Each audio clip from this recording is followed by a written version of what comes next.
اللهم صل على محمد وعلى آله وصحبه وسلم.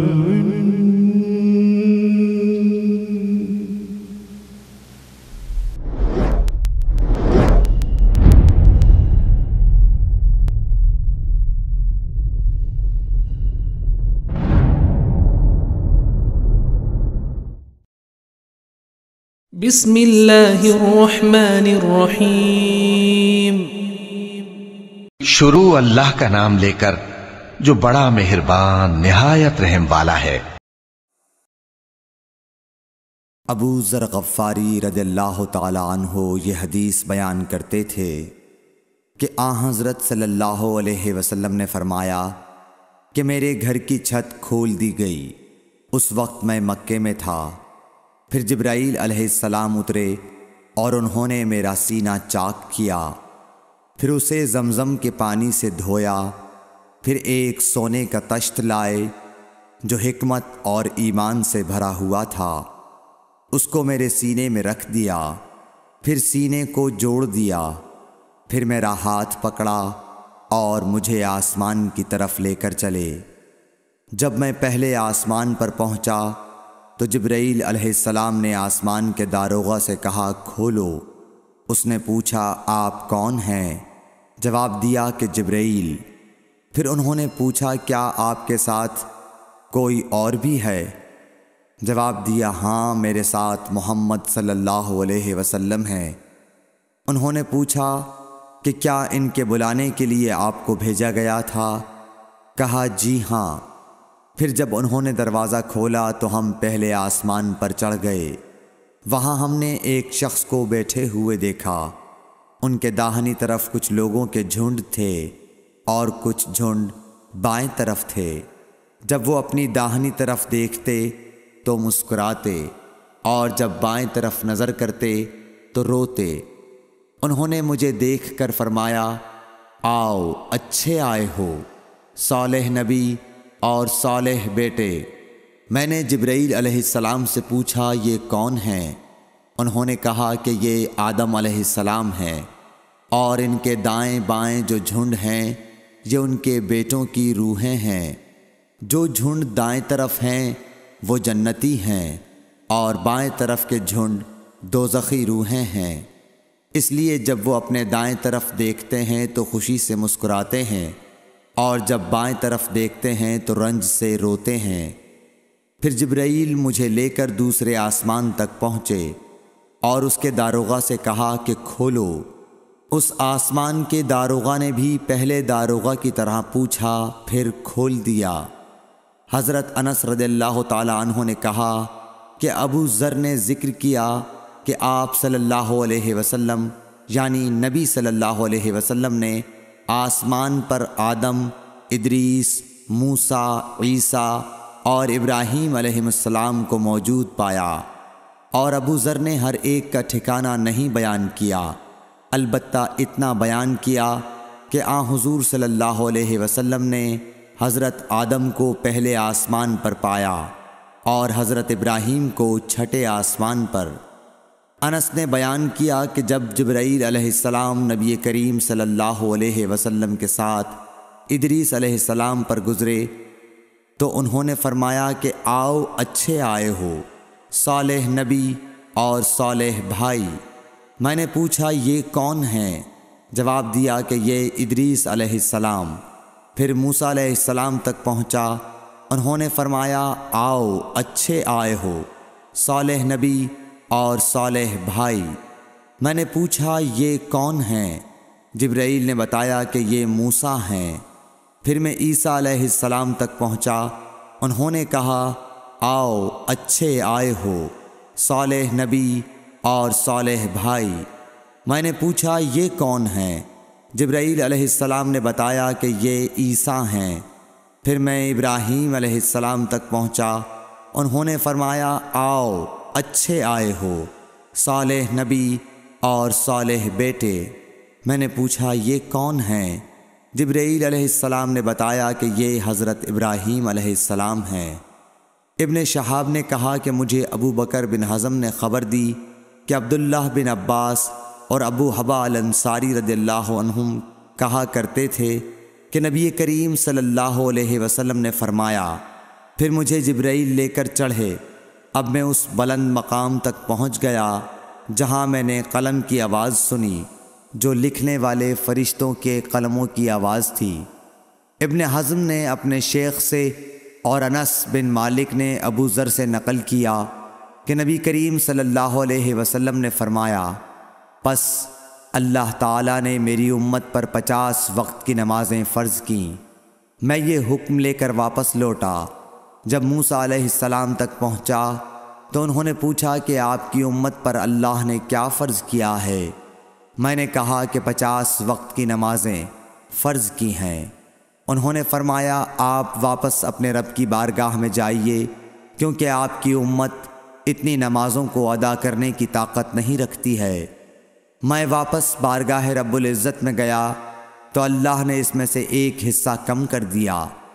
پھر موسیٰ علیہ السلام کے پاس آیا اور کہا کہ ایک حصہ کم کر دیا گیا ہے۔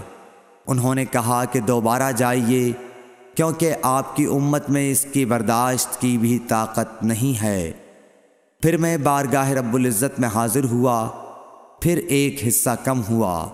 جب موسیٰ کے پاس پہنچا تو انہوں نے فرمایا کہ اپنے رب کی بارگاہ میں پھر جائیے کیونکہ آپ کی امت اس کو بھی برداشت نہ کر سکے گی۔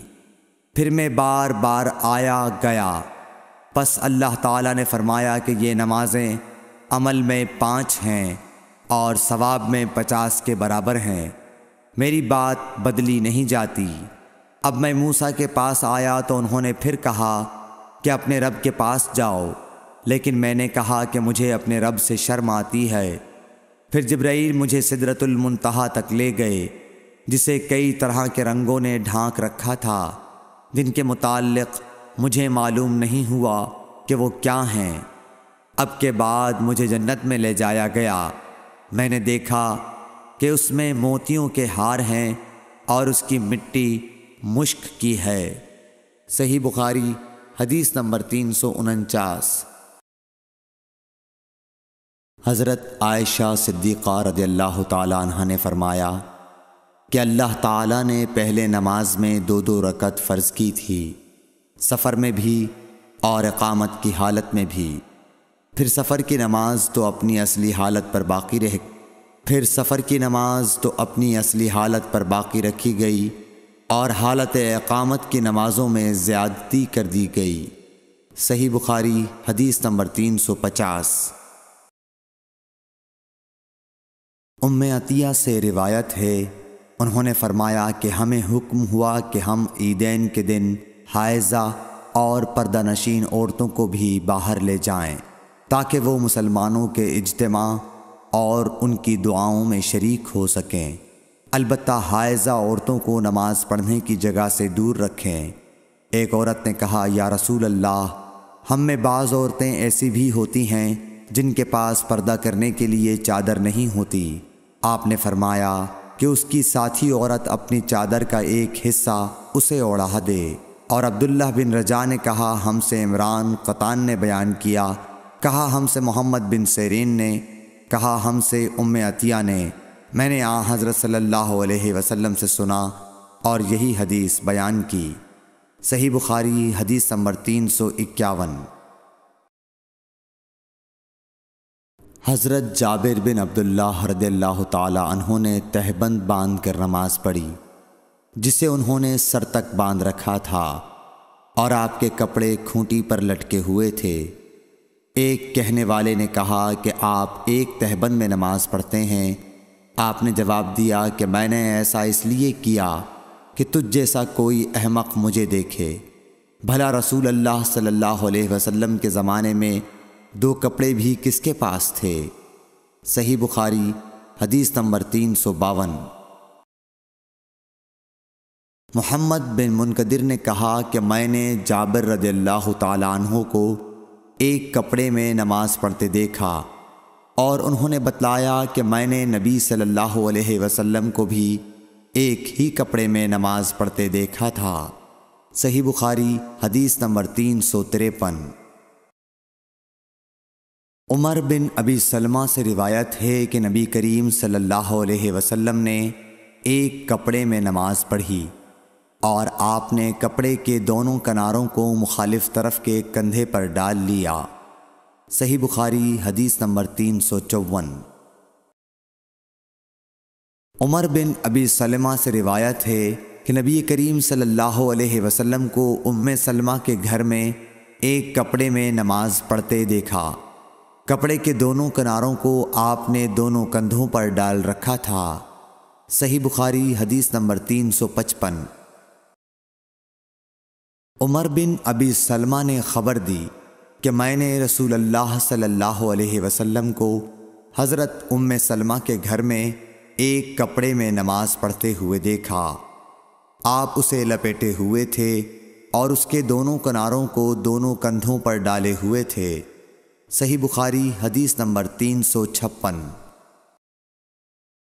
ام ہانی بنت ابی طالب کے غلام ابو مرہ یزید نے بیان کیا کہ انہوں نے ام ہانی بنت ابی طالب سے یہ سنا۔ وہ فرماتی تھیں کہ میں فتح مکہ کے موقع پر نبی کریم صلی اللہ علیہ وسلم کی خدمت میں حاضر ہوئی۔ میں نے دیکھا کہ آپ غسل کر رہے ہیں اور آپ کی صاحبزادی فاطمہ پردہ کیے ہوئے ہیں۔ انہوں نے کہا کہ میں نے حضور صلی اللہ علیہ وسلم کو سلام کیا۔ آپ نے پوچھا کہ کون ہے؟ میں نے بتایا کہ ام ہانی بنت ابی طالب ہوں۔ آپ نے فرمایا اچھی آئی ہو ام ہانی۔ پھر جب آپ نہانے سے فارغ ہو گئے تو اٹھے اور 8 رکعت نماز پڑھی، ایک ہی کپڑے میں لپٹ کر۔ جب آپ نماز پڑھ چکے تو میں نے عرض کی کہ یا رسول اللہ صلی اللہ علیہ وسلم، میرے ماں کے بیٹے حضرت علی بن ابی طالب کا دعویٰ ہے کہ وہ ایک شخص کو ضرور قتل کرے گا، حالانکہ میں نے اسے پناہ دے رکھی ہے۔ یہ میرے خاوند حبیرہ کا فلاں بیٹا ہے۔ رسول کریم صلی اللہ علیہ وسلم نے فرمایا کہ ام ہانی جسے تم نے پناہ دے دی، ہم نے بھی اسے پناہ دے دی۔ ام ہانی نے کہا کہ یہ نماز چاشت تھی۔ صحیح بخاری حدیث نمبر 357۔ سعید بن مسیب سے روایت ہے، وہ حضرت ابو ہریرہ رضی اللہ تعالی عنہ سے کہ ایک پوچھنے والے نے رسول اللہ صلی اللہ علیہ وسلم سے ایک کپڑے میں نماز پڑھنے کے متعلق پوچھا تو آپ صلی اللہ علیہ وسلم نے فرمایا کچھ برا نہیں، بھلا کیا تم سب میں ہر شخص کے پاس 2 کپڑے ہیں؟ صحیح بخاری حدیث نمبر 358۔ حضرت ابو ہریرہ رضی اللہ تعالیٰ عنہ سے روایت ہے کہ رسول اللہ صلی اللہ علیہ وسلم نے فرمایا کہ کسی شخص کو بھی ایک کپڑے میں نماز اس طرح نہ پڑھنی چاہیے کہ اس کے کندھوں پر کچھ نہ ہو۔ صحیح بخاری حدیث نمبر 359۔ حضرت ابو ہریرہ رضی اللہ تعالیٰ عنہ فرماتے تھے، میں اس کی گواہی دیتا ہوں کہ رسول اللہ صلی اللہ علیہ وسلم کو میں نے یہ ارشاد فرماتے سنا تھا کہ جو شخص ایک کپڑے میں نماز پڑھے اسے کپڑے کے دونوں کناروں کو اس کے مخالف سمت کے کندھے پر ڈال لینا چاہیے۔ صحیح بخاری حدیث نمبر 360۔ ہم سے یحییٰ بن صالح نے بیان کیا، کہا ہم سے فلیح بن سلیمان نے، وہ سعید بن حارث سے، کہا ہم نے جابر بن عبداللہ سے ایک کپڑے میں نماز پڑھنے کے بارے میں پوچھا تو آپ نے فرمایا کہ میں نبی کریم صلی اللہ علیہ وسلم کے ساتھ ایک سفر غزوہ بوات میں گیا، ایک رات میں کسی ضرورت کی وجہ سے آپ کے پاس آیا، میں نے دیکھا کہ آپ صلی اللہ علیہ وسلم نماز میں مشغول ہیں۔ اس وقت میرے بدن پر صرف ایک ہی کپڑا تھا، اس لیے میں نے اسے لپیٹ لیا اور آپ کے بازو میں ہو کر میں بھی نماز میں شریک ہو گیا۔ جب آپ نماز سے فارغ ہوئے تو دریافت فرمایا، جابر اس رات کے وقت کیسے آئے؟ میں نے آپ صلی اللہ علیہ وسلم سے اپنی ضرورت کے متعلق کہا۔ جب میں فارغ ہو گیا تو آپ نے پوچھا کہ یہ تم نے کیا لپیٹ رکھا تھا جسے میں نے دیکھا؟ میں نے عرض کی کہ ایک ہی کپڑا تھا، اس طرح نہ لپیٹتا تو کیا کرتا؟ آپ صلی اللہ علیہ وسلم نے فرمایا کہ اگر وہ کشادہ ہو تو اسے اچھی طرح لپیٹ لیا کر، اور اگر تنگ ہو تو اس کو تہبند کے طور پر باندھ لیا کر۔ صحیح بخاری حدیث نمبر 361۔ ابو حازم سلمہ بن دینار نے بیان کیا سہل بن سعد ساعدی سے، انہوں نے کہا کہ کئی آدمی نبی کریم صلی اللہ علیہ وسلم کے ساتھ بچوں کی طرح اپنی گردنوں پر ازاریں باندھے ہوئے نماز پڑھتے تھے، اور عورتوں کو آپ کے زمانے میں حکم تھا کہ اپنے سروں کو سجدے سے اس وقت تک نہ اٹھائیں جب تک مرد سیدھے ہو کر بیٹھ نہ جائیں۔ صحیح بخاری حدیث نمبر 362۔ مسروق بن اجدہ نے مغیرہ بن شعبہ سے فرمایا کہ میں نبی کریم صلی اللہ علیہ وسلم کے ساتھ ایک سفر غزوہ تبوک میں تھا۔ آپ نے ایک موقع پر فرمایا، مغیرہ پانی کی چھاگل اٹھا لے۔ میں نے اسے اٹھا لیا۔ پھر رسول اللہ صلی اللہ علیہ وسلم چلے اور میری نظروں سے چھپ گئے۔ آپ نے قضائے حاجت کی۔ اس وقت آپ شامی جبہ پہنے ہوئے تھے۔ آپ ہاتھ کھولنے کے لیے آستین اوپر چڑھانی چاہتے تھے، لیکن وہ تنگ تھی، اس لیے آستین کے اندر سے ہاتھ باہر نکالا۔ میں نے آپ کے ہاتھوں پر پانی ڈالا۔ آپ صلی اللہ علیہ وسلم نے نماز کے وضو کی طرح وضو کیا اور اپنے خفین پر مسح کیا، پھر نماز پڑھی۔ صحیح بخاری حدیث نمبر 363۔ عمرو بن دینار نے جابر بن عبداللہ انصاری رضی اللہ تعالی عنہ سے سنا، وہ بیان کرتے تھے کہ رسول اللہ صلی اللہ علیہ وسلم نبوت سے پہلے کعبے کے لیے قریش کے ساتھ پتھر ڈھو رہے تھے۔ اس وقت آپ تہبند باندھے ہوئے تھے۔ آپ صلی اللہ علیہ وسلم کے چچا عباس نے کہا کہ بھتیجے کیوں نہیں تم تہبند کھول لیتے اور اسے پتھر کے نیچے اپنے کاندھے پر رکھ لیتے تاکہ تم پر آسانی ہو جائے۔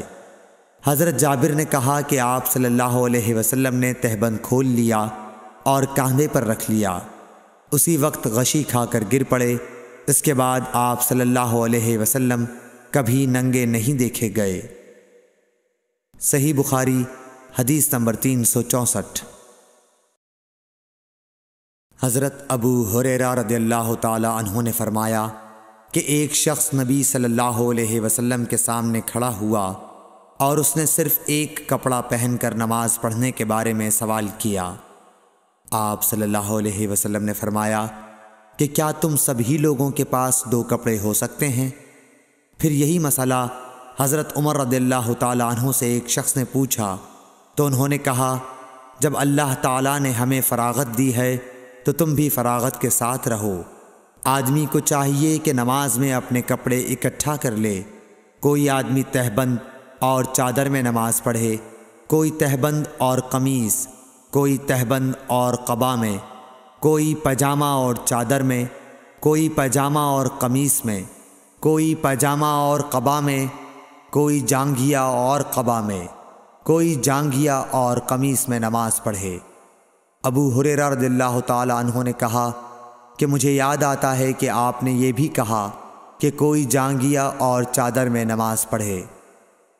صحیح بخاری حدیث نمبر 365۔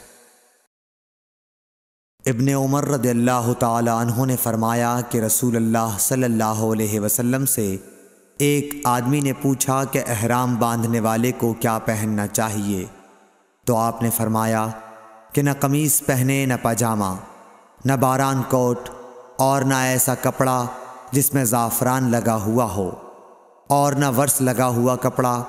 پھر اگر کسی شخص کو جوتیاں نہ ملیں جن میں پاؤں کھلا رہتا ہو، وہ موزے کاٹ کر پہن لے تاکہ وہ ٹخنوں سے نیچے ہو جائیں۔ اور ابن ابی ذئب نے اس حدیث کو نافع سے بھی روایت کیا۔ انہوں نے ایسا ہی حضرت صلی اللہ علیہ وسلم سے بھی روایت کیا ہے۔ صحیح بخاری حدیث نمبر 366۔ عبید اللہ بن عبداللہ بن عتبہ نے ابو سعید خدری سے روایت کیا ہے کہ نبی کریم صلی اللہ علیہ وسلم نے سما کی طرح کپڑا بدن پر لپیٹ لینے سے منع فرمایا، اور اس سے بھی منع فرمایا کہ آدمی ایک کپڑے پر اجتباء کرے اور اس کی شرمگاہ پر علیحدہ کوئی دوسرا کپڑا نہ ہو۔ صحیح بخاری حدیث نمبر 367۔ اعرج ابو ہریرہ رضی اللہ تعالیٰ عنہ سے نقل کرتے ہیں کہ نبی کریم صلی اللہ علیہ وسلم نے 2 طرح کی بیع و فروخت سے منع فرمایا، ایک تو چھونے کی بیع سے، دوسرے پھینکنے کی بیع سے، اور اشتعمال السما سے جس کا بیان اوپر گزرا، اور ایک کپڑے میں گوٹ مار کر بیٹھنے سے۔ صحیح بخاری حدیث نمبر 368۔ حمید بن عبد الرحمن بن عوف نے خبر دی کہ حضرت ابو ہریرہ رضی اللہ تعالیٰ عنہ نے فرمایا کہ اس حج کے موقع پر مجھے حضرت ابو بکر نے یوم نحر ذی الحج کی 10ویں تاریخ میں اعلان کرنے والوں کے ساتھ بھیجا تاکہ ہم منا میں اس بات کا اعلان کر دیں کہ اس سال کے بعد کوئی مشرک حج نہیں کر سکتا اور کوئی شخص ننگے ہو کر بیت اللہ کا طواف نہیں کر سکتا۔ حمید بن عبد الرحمن نے کہا، اس کے بعد رسول اللہ صلی اللہ علیہ وسلم نے حضرت علی رضی اللہ تعالی عنہ کو حضرت ابو بکر کے پیچھے بھیجا اور انہیں حکم دیا کہ وہ سورہ برت پڑھ کر سنا دیں اور اس کے مضامین کا عام اعلان کر دیں۔ ابو ہریرہ رضی اللہ تعالی عنہ فرماتے ہیں کہ حضرت علی رضی اللہ تعالی عنہ نے ہمارے ساتھ نہر کے دن منا میں 10ویں تاریخ کو یہ سنایا کہ آج کے بعد کوئی مشرک نہ حج کر سکے گا اور نہ بیت اللہ کا طواف کوئی شخص ننگے ہو کر کر سکے گا۔ صحیح بخاری حدیث نمبر 369۔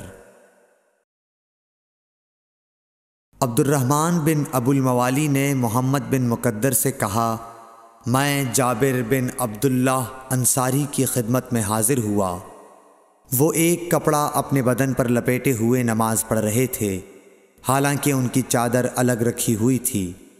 جب آپ نماز سے فارغ ہوئے تو ہم نے کہا، اے ابو عبداللہ، آپ کی چادر رکھی ہوئی ہے اور آپ اسے اوڑھے بغیر نماز پڑھ رہے ہیں۔ انہوں نے فرمایا، میں نے چاہا کہ تم جیسے جاہل لوگ مجھے اس طرح نماز پڑھتے دیکھ لیں۔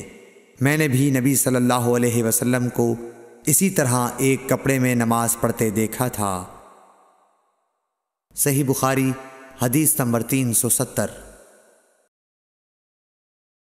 عبد العزیز بن صہیب نے انس بن مالک رضی اللہ تعالی عنہ سے روایت کی کہ نبی کریم صلی اللہ علیہ وسلم غزوہ خیبر میں تشریف لے گئے۔ ہم نے وہاں فجر کی نماز اندھیرے ہی میں پڑھی، پھر نبی صلی اللہ علیہ وسلم سوار ہوئے اور ابو طلحہ بھی سوار ہوئے۔ میں ابو طلحہ کے پیچھے بیٹھا ہوا تھا۔ نبی صلی اللہ علیہ وسلم نے اپنی سواری کا رخ خیبر کی گلیوں کی طرف کر دیا۔ میرا گھٹنا نبی کریم صلی اللہ علیہ وسلم کی ران سے چھو جاتا تھا۔ پھر نبی کریم صلی اللہ علیہ وسلم نے اپنی ران سے تہبند کو ہٹایا، یہاں تک کہ میں نبی کریم صلی اللہ علیہ وسلم کی شفاف اور سفید رانوں کی سفیدی اور چمک دیکھنے لگا۔ جب آپ خیبر کی بستی میں داخل ہوئے تو آپ صلی اللہ علیہ وسلم نے فرمایا کہ اللہ اکبر، اللہ سب سے بڑا ہے، خیبر برباد ہو گیا۔ جب ہم کسی قوم کے آنگن میں اتر جائیں تو ڈرائے ہوئے لوگوں کی صبح منحوس ہو جاتی ہے۔ آپ نے یہ 3 مرتبہ فرمایا۔ انس رضی اللہ تعالی عنہ نے کہا کہ خیبر کے یہودی لوگ اپنے کاموں کے لیے باہر نکلے ہی تھے کہ وہ چلا اٹھے، محمد صلی اللہ علیہ وسلم آن پہنچے۔ اور عبد العزیز راوی نے کہا کہ بعض حضرت انس رضی اللہ تعالی عنہ سے روایت کرنے والے ہمارے ساتھیوں نے والخمیس کا لفظ بھی نقل کیا ہے، یعنی وہ چلا اٹھے کہ محمد لشکر لے کر پہنچ گئے۔ پس ہم نے خیبر لڑ کر فتح کر لیا اور قیدی جمع کیے گئے۔ پھر وحیہ رضی اللہ تعالی عنہ آئے اور عرض کی کہ یا رسول اللہ صلی اللہ علیہ وسلم، قیدیوں میں سے کوئی باندی مجھے عنایت کیجیے۔ آپ صلی اللہ علیہ وسلم نے فرمایا کہ جاؤ کوئی باندی لے لو۔ انہوں نے صفیہ بنت حی کو لے لیا۔ پھر ایک شخص نبی کریم صلی اللہ علیہ وسلم کی خدمت میں حاضر ہوا اور عرض کی کہ یا رسول اللہ، صفیہ جو قریظہ اور نزیر کے سردار کی بیٹی ہیں، انہیں آپ نے ضحیہ کو دے دیا، وہ تو صرف آپ ہی کے لیے مناسب تھیں۔ اس پر آپ نے فرمایا کہ وحیہ کو صفیہ کے ساتھ بلاؤ۔ وہ لائے گئے۔ جب نبی کریم صلی اللہ علیہ وسلم نے انہیں دیکھا تو فرمایا کہ قیدیوں میں سے کوئی اور باندی لے لو۔ راوی نے کہا کہ پھر نبی کریم صلی اللہ علیہ وسلم نے صفیہ کو آزاد کر دیا اور انہیں اپنے نکاح میں لے لیا۔ ثابت بنانی نے حضرت انس رضی اللہ تعالی عنہ سے پوچھا کہ ابو حمزہ، ان کا مہر حضور صلی اللہ علیہ وسلم نے کیا رکھا تھا؟ حضرت انس رضی اللہ عنہ نے فرمایا کہ خود انہی کی آزادی ان کا مہر تھا اور اسی پر آپ نے نکاح کیا۔ پھر راستے ہی میں ام سلیم رضی اللہ عنہ حضرت انس رضی اللہ عنہ کی والدہ نے انہیں دلہن بنایا اور نبی کریم صلی اللہ علیہ وسلم کے پاس رات کے وقت بھیجا۔ اب نبی کریم صلی اللہ علیہ وسلم دلہا تھے، اس لیے آپ نے فرمایا کہ جس کے پاس بھی کچھ کھانے کی چیز ہو تو یہاں لائے۔ آپ نے ایک چمڑے کا دسترخوان بچھایا، بعض صحابہ کھجور لائے، بعض گھی۔ عبدالعزیز نے کہا کہ میرا خیال ہے حضرت انس رضی اللہ عنہ نے ستو کا بھی ذکر کیا، پھر لوگوں نے ان کا حلوہ بنا لیا۔ یہ رسول اللہ صلی اللہ علیہ وسلم کا ولیمہ تھا۔ صحیح بخاری حدیث نمبر 371۔ عروہ بن زبیر نے خبر دی کہ حضرت عائشہ رضی اللہ عنہا نے فرمایا کہ نبی صلی اللہ علیہ وسلم فجر کی نماز پڑھتے اور آپ صلی اللہ علیہ وسلم کے ساتھ نماز میں کئی مسلمان عورتیں اپنی چادریں اوڑھے ہوئے شریک نماز ہوتیں، پھر اپنے گھروں کو واپس چلی جاتی تھیں۔ اس وقت انہیں کوئی پہچان نہیں سکتا تھا۔ صحیح بخاری حدیث نمبر 372۔ ابن شہاب نے بیان کیا کہ انہوں نے عروہ سے ام المومنین حضرت عائشہ رضی اللہ تعالی عنہا سے کہ نبی صلی اللہ علیہ وسلم نے ایک چادر میں نماز پڑھی جس میں نقش و نگار تھے۔ آپ صلی اللہ علیہ وسلم نے انہیں ایک مرتبہ دیکھا، پھر جب نماز سے فارغ ہوئے تو فرمایا کہ میری یہ چادر ابو جہم عامر بن حذیفہ کے پاس لے جاؤ اور ان کی انجانیاں والی چادر لے آؤ، کیونکہ اس چادر نے ابھی نماز سے مجھ کو غافل کر دیا۔ اور ہشام بن عروہ نے اپنے والد سے روایت کی، انہوں نے عائشہ رضی اللہ عنہا سے کہ نبی صلی اللہ علیہ وسلم نے فرمایا کہ میں نماز میں اس کے نقش و نگار دیکھ رہا تھا، پس میں ڈرا کہ کہیں یہ مجھے غافل نہ کر دے۔ صحیح بخاری حدیث نمبر 373۔ عبدالعزیز بن صہیب نے انس رضی اللہ عنہ سے نقل کیا کہ حضرت عائشہ رضی اللہ عنہا کے پاس ایک رنگین باریک پردہ تھا جسے انہوں نے اپنے گھر کے ایک طرف پردے کے لیے لٹکا دیا تھا۔ آپ صلی اللہ علیہ وسلم نے فرمایا کہ میرے سامنے سے اپنا یہ پردہ ہٹا دو، کیونکہ اس پر نقش شدہ تصاویر برابر میری نماز میں خلل انداز ہوتی رہی ہیں۔ صحیح بخاری حدیث نمبر 374۔ عقبہ بن عامر نے کہا کہ نبی کریم صلی اللہ علیہ وسلم کو ایک ریشم کی قبا تحفے میں دی گئی، اسے آپ نے پہنا اور نماز پڑھی، لیکن آپ جب نماز سے فارغ ہوئے تو بڑی تیزی کے ساتھ اسے اتار دیا، گویا آپ اسے پہن کر ناگواری محسوس کر رہے تھے۔ پھر آپ نے فرمایا یہ پرہیزگاروں کے لائق نہیں ہے۔ صحیح بخاری حدیث نمبر 375۔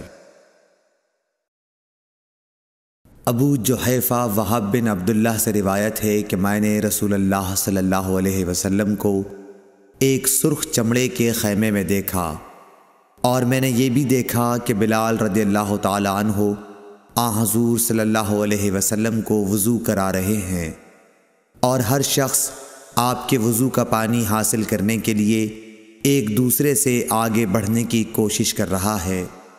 اگر کسی کو تھوڑا سا بھی پانی مل جاتا تو وہ اسے اپنے اوپر مل لیتا، اور اگر کوئی پانی نہ پا سکتا تو اپنے ساتھی کے ہاتھ کی تری ہی حاصل کرنے کی کوشش کرتا۔ پھر میں نے بلال رضی اللہ تعالی عنہ کو دیکھا کہ انہوں نے اپنی ایک برچھی اٹھائی جس کے نیچے لوہے کا پھل لگا ہوا تھا، اور اسے انہوں نے گاڑ دیا۔ نبی کریم صلی اللہ علیہ وسلم ڈیرے میں سے ایک سرخ پوشاک پہنے ہوئے تہبند اٹھائے ہوئے باہر تشریف لائے اور برچھی کی طرف منہ کر کے لوگوں کو 2 رکعت نماز پڑھائی۔ میں نے دیکھا کہ آدمی اور جانور برچھی کے پرے سے گزر رہے تھے۔ صحیح بخاری حدیث نمبر 376۔ لوگوں نے سہل بن سعد سعدی سے پوچھا کہ منبر نبوی کس چیز کا تھا؟ آپ نے فرمایا کہ اب دنیا اسلام میں اس کے متعلق مجھ سے زیادہ جاننے والا کوئی باقی نہیں رہا۔ منبر غابہ کے چھاؤ سے بنا تھا، فلاں عورت کے غلام فلاں نے اسے رسول اللہ صلی اللہ علیہ وسلم کے لیے بنایا تھا۔ جب وہ تیار کر کے مسجد میں رکھا گیا تو رسول اللہ صلی اللہ علیہ وسلم اس پر کھڑے ہوئے اور آپ نے قبلے کی طرف اپنا منہ کیا اور تکبیر کہی، اور لوگ آپ کے پیچھے کھڑے ہو گئے۔ پھر آپ نے قرآن مجید کی آیتیں پڑھیں اور رکوع کیا۔ آپ کے پیچھے تمام لوگ بھی رکوع میں چلے گئے۔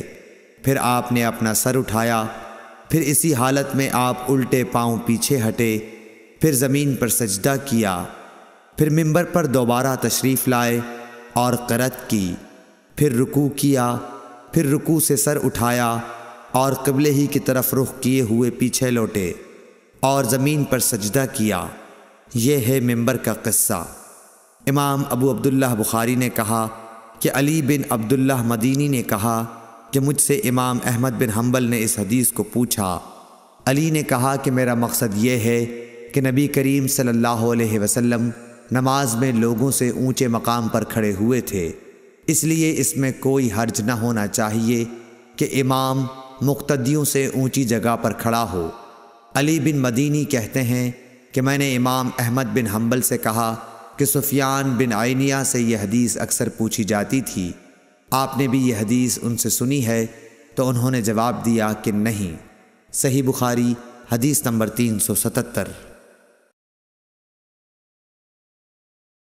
حمید طویل نے خبر دی انس بن مالک سے کہ نبی کریم صلی اللہ علیہ وسلم 5 ہجری میں اپنے گھوڑے سے گر گئے تھے، جس سے آپ کی پنڈلی یا کندھا زخمی ہو گئے، اور آپ نے 1 مہینے تک اپنی بیویوں کے پاس نہ جانے کی قسم کھائی۔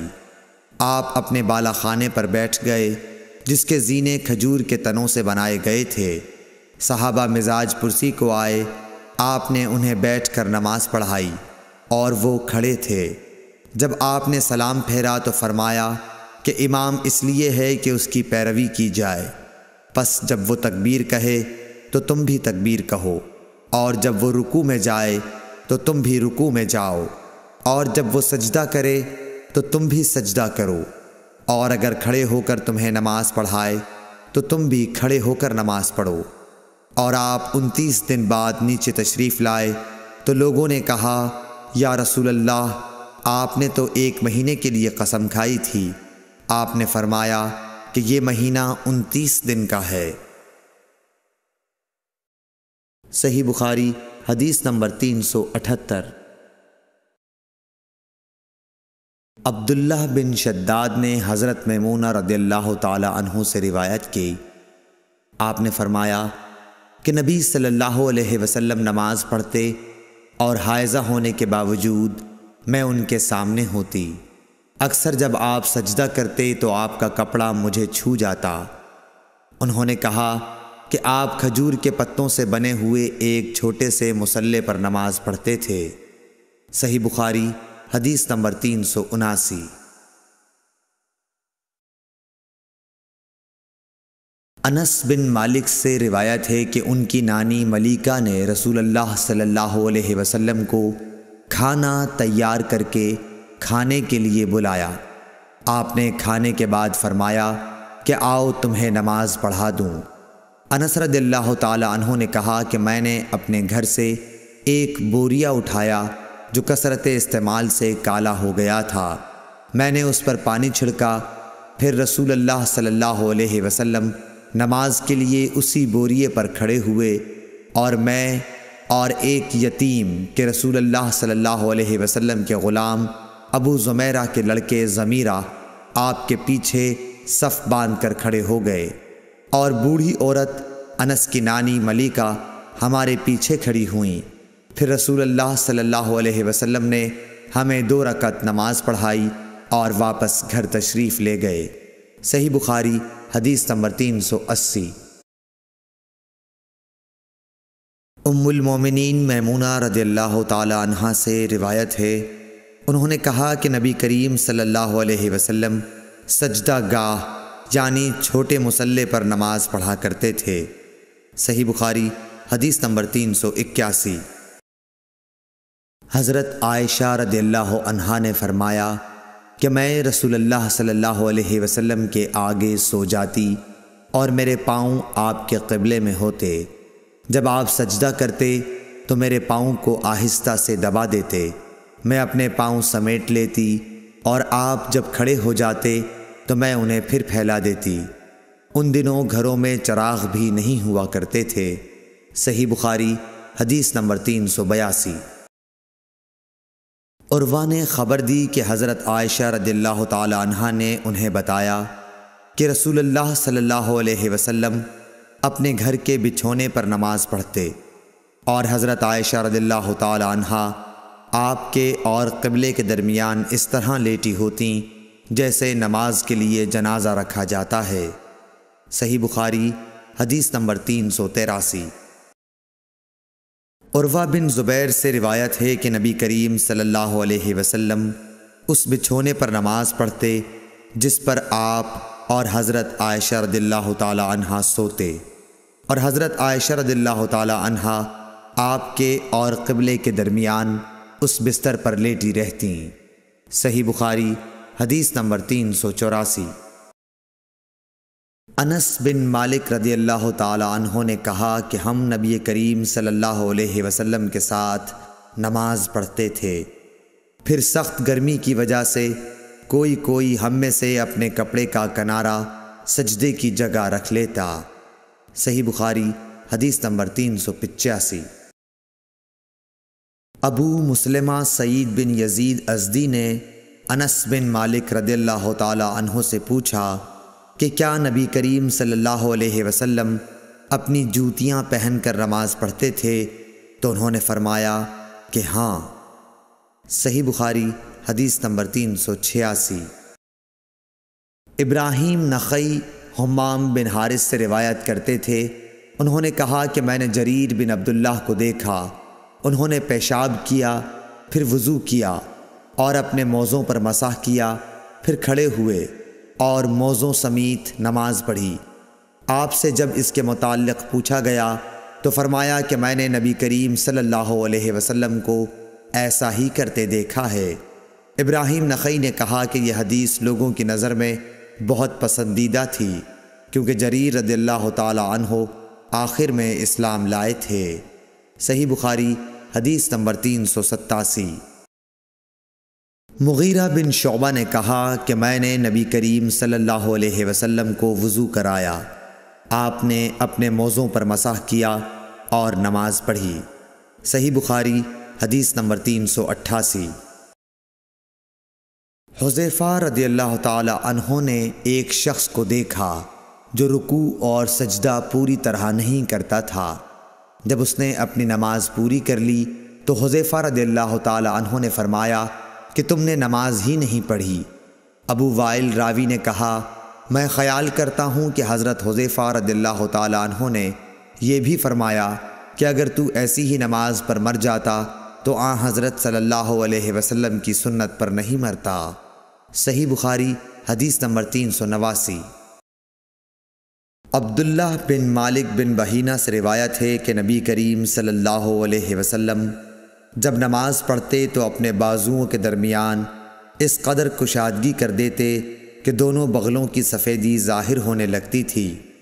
اور لیث نے یوں کہا کہ مجھ سے جعفر بن ربیعہ نے اسی طرح حدیث بیان کی۔ صحیح بخاری حدیث نمبر 390۔ انس بن مالک رضی اللہ تعالی عنہ نے کہا کہ رسول اللہ صلی اللہ علیہ وسلم نے فرمایا، جس نے ہماری طرح نماز پڑھی اور ہماری طرح قبلے کی طرف منہ کیا اور ہمارے ذبیحہ کو کھایا تو وہ مسلمان ہے، جس کے لیے اللہ اور اس کے رسول کی پناہ ہے، پس تم اللہ کے ساتھ اس کی دی ہوئی پناہ میں خیانت نہ کرو۔ صحیح بخاری حدیث نمبر 391۔ انس بن مالک رضی اللہ تعالی عنہ سے روایت ہے کہ رسول اللہ صلی اللہ علیہ وسلم نے فرمایا، مجھے حکم دیا گیا ہے کہ میں لوگوں کے ساتھ جنگ کروں یہاں تک کہ وہ لا الہ الا اللہ کہیں، پس جب وہ اس کا اقرار کر لیں اور ہماری طرح نماز پڑھنے لگیں اور ہمارے قبلے کی طرف نماز میں منہ کریں اور ہمارے ذبیحہ کو کھانے لگیں تو ان کا خون اور ان کے اموال ہم پر حرام ہو گئے مگر کسی حق کے بدلے، اور باطن میں ان کا حساب اللہ پر رہے گا۔ صحیح بخاری حدیث نمبر 392۔